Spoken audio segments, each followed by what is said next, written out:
দক্ষিণ দিনাজপুরের কুশমন্ডি এলাকায় 4টি ব্যাগ থেকে উদ্ধার হয়েছে 103টি কচ্ছপ। শিলিগুড়ি থেকে গঙ্গারামপুরে পাচারের আগে উদ্ধার হয়েছে এতগুলি কচ্ছপ। তবে এক্ষেত্রে পুলিশ ও বন দপ্তরের যৌথ অভিযানে বংশিয়ারি থানার অধীনে থাকা ওই কুশমন্ডি এলাকায় কচ্ছপগুলি উদ্ধার হয়।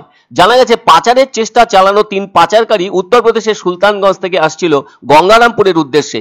আর ওই ঘটনাটিকে বন্যপ্রাণী সুরক্ষা আইনের স্পষ্ট লক্ষণ হিসেবে দেখা হচ্ছে।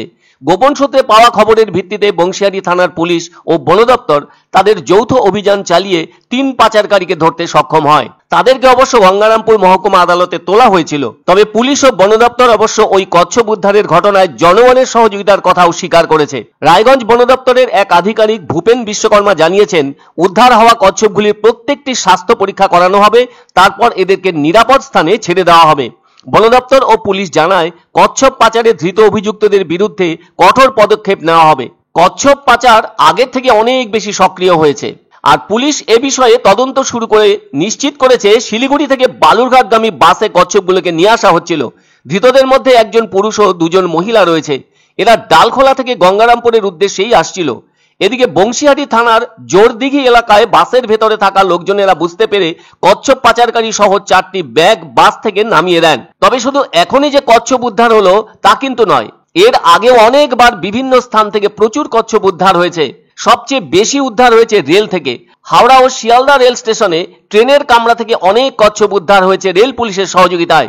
সেক্ষেত্রে 10-12টা করে নয়, শত শত কচ্ছপ। একবার তো বড় বড় ব্যাগ থেকে উদ্ধার করা হয়েছিল প্রায় 2000-এর মতো কচ্ছপ।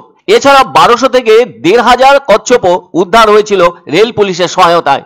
কিন্তু পাচারকারীদের সবাইকে ধরা সম্ভবপর হয়নি। তবে কেউ কেউ কখনো কখনো ধরাও পড়েছে। আর 200-500 করে কচ্ছপ উদ্ধারের ঘটনা ঘটেছিল বর্ধমান মুর্শিদাবাদ অঞ্চলেও। ট্রেন ছাড়াও বাসের ভেতর থেকে উদ্ধার হয়েছে শত শত কচ্ছপ। এই যে এত কচ্ছপ নানাভাবে উদ্ধার হয়েছে, সেই সমস্ত কচ্ছপের সবচেয়ে বড় অংশই উত্তরপ্রদেশের বলে জানা গেছে। বাংলায় কচ্ছপের চাহিদা থাকায় পাচারকারীরা কচ্ছপ পাচারের ঘটনা বারবার ঘটিয়ে থাকছে। আর এখান থেকেই নেপাল বা ভুটানে পৌঁছে যাচ্ছে চোরাপথে ওইসব কচ্ছপ। এর ফলে ভালো টাকাও রোজগার হচ্ছে। একটা প্রবাদ বাক্য তো সকলেরই জানা, চুরিবিদ্যা মহাবিদ্যা, যদি না পড়ো ধরা, ধরা পড়লেই কাজ সারা। ফলে যারা ধরা পড়ে গিয়েছে বা যাচ্ছে, তাদের কাজ তো সারা হচ্ছেই আইনের ঘেরাটোপে। বাংলার ভেতরে যে কচ্ছপের চাষ হচ্ছে না তা কিন্তু নয়, তবে উত্তরপ্রদেশের থেকে তা অনেক কম।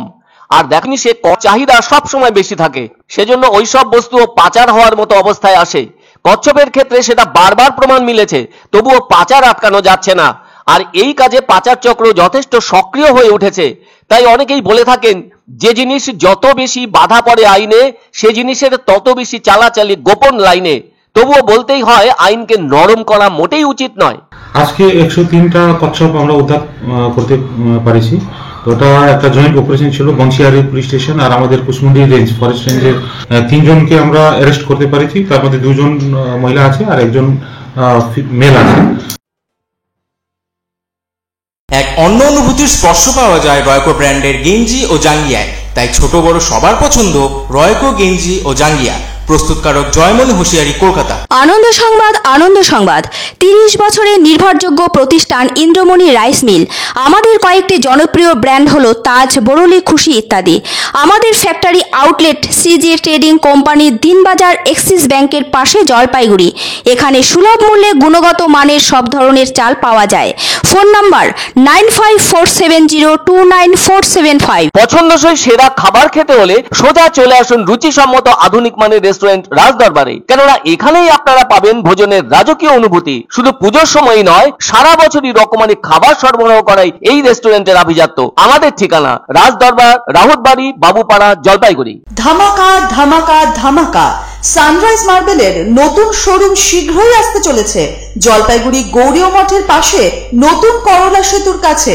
এখানে পাবেন আধুনিক টাইলসের রকমারি সম্ভার।